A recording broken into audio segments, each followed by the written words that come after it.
অনুষ্ঠানের খানার আয়োজন করছে এখানে দেখেন, যার যেমন চায় নিতেছে খাইতেছে। আপনার বিরিয়ানি আছে, হারিজ আছে, সবকিছু আছে। ওইখানে ওই দিক দিয়ে অনুষ্ঠান হইতেছে, নাচ টাচ হইতেছে, আর এদিকে মনে করেন যে খানা চলতেছে, যার যেমন চাইতেছে নিতেছে খাইতেছে। দেখেন, সবাই বাঙালি, ইন্ডিয়ানি, পাকিস্তানি সবাই মনে করেন নিতেছে খাইতেছে। আর এদিকে দেখেন গাড়িতে করে বিরিয়ানি দিতেছে, সবাই বিরিয়ানি লইতেছে।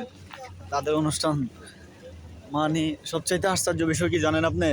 দেখেন শত শত গাড়ি, মাত্র আপনার 2টা পুলিশে সবকিছু কন্ট্রোল করতেছে।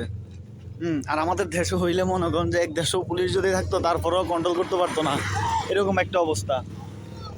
দেখেন গাড়ির অভাব নেই, তাদের অনুষ্ঠানটা মানে অনেক বড়। আসলে বুঝেন না, এই তারা একটা অনুষ্ঠান করলে তারা মানে বড় করে করার চেষ্টা করে, সুন্দর করে, যাতে নাম হয়, সুনাম হয়।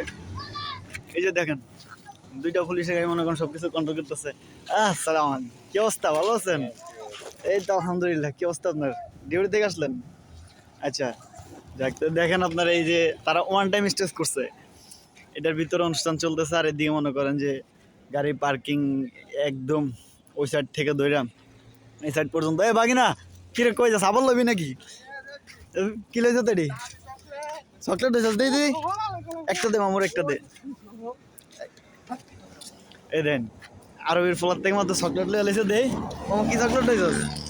দেন চকলেট লয়ে এলিছে। আজকের জন্য সব ফ্রি, আজকে কোনো হিসাব নাই। যার যেমন চায় খাইতেছে, নিতেছে, বাস। আমিও খাইলাম ফ্রিতে আজকে। এখন চলে যাইতেছি, তাদের অনুষ্ঠান দেখলাম অনেকক্ষণ। নামাজের টাইম হইতেছে, তাই চলে যাইতেছি। সবাই আস্তে আস্তে চলে যাইতেছে, সন্ধ্যা হয়ে যাইতেছে।